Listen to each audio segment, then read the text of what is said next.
And it came to pass at that time that Judah went down from his brethren and turned in to a certain Adullamite whose name was Hira.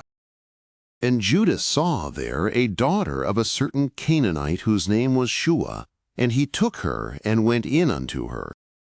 And she conceived and bare a son, and he called his name And she conceived again and bare a son, and she called his name Onan. And she yet again bare a son, and called his name Shelah, and he was at Chezib when she bare him. And Judah took a wife for his firstborn, and her name was Tamar. And Judah's firstborn, was wicked in the sight of Jehovah, and Jehovah slew him. And Judah said unto Onan, Go in unto thy brother's wife, and perform the duty of a husband's brother unto her, and raise up seed to thy brother. And Onan knew that the seed would not be his, and it came to pass, when he went in unto his brother's wife, that he spilled it on the ground, lest he should give seed to his brother. And the thing which he did was evil in the sight of Jehovah, and he slew him also.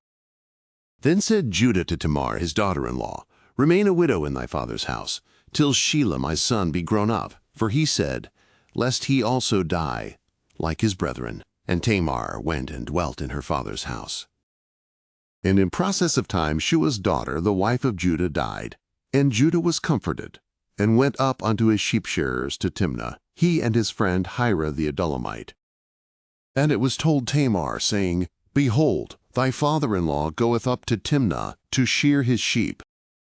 And she put off from her the garments of her widowhood, and covered herself with her veil, and wrapped herself, and sat in the gate of Enaim, which is by the way to Timnah. For she saw that Shelah was grown up, and she was not given unto him to wife. When Judah saw her, he thought her to be a harlot, for she had covered her face. And he turned unto her by the way, and said, Come, I pray thee, let me come in unto thee.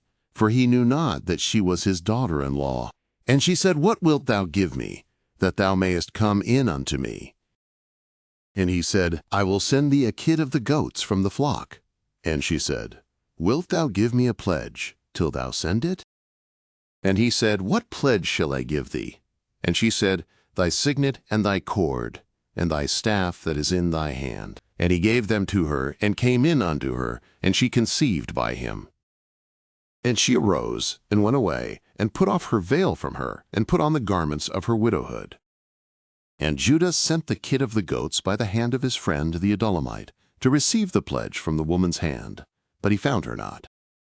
Then he asked the men of her place, saying, Where is the prostitute that was at Enaim by the wayside? And they said, There hath been no prostitute here. And he returned to Judah, and said, I have not found her. And also the men of the place said, There hath been no prostitute here. And Judah said, Let her take it to her, lest we be put to shame. Behold, I sent this kid, and thou hast not found her.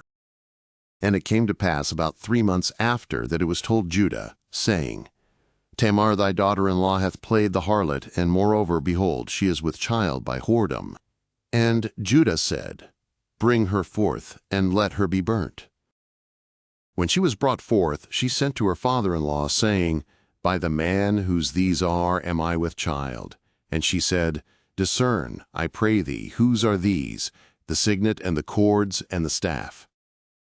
And Judah acknowledged them, and said, She is more righteous than I, forasmuch as I gave her not to Shelah my son.